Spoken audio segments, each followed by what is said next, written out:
En guise d'introduction à la gestion, j'aimerais vous présenter la situation de Françoise Beaulieu. C'était une employée d'un ministère du gouvernement du Canada depuis presque 5 années, lorsque son surveillant fut promu à un poste dans une autre direction. Françoise était une employée très dévouée qui n'hésitait pas à prendre des tâches supplémentaires, même si ses collègues lui faisaient des remarques au sujet de son excès de zèle.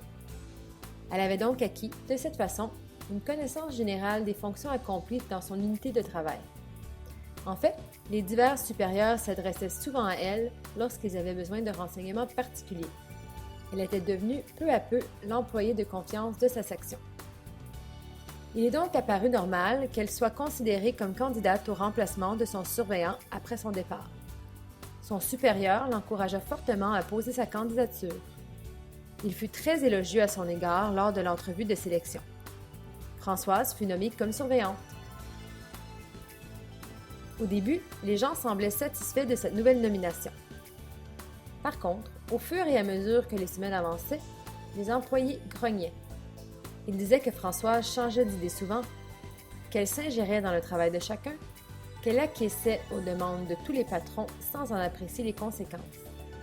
Même ses supérieurs remarquaient qu'il y avait du retard et des erreurs dans le travail de la section.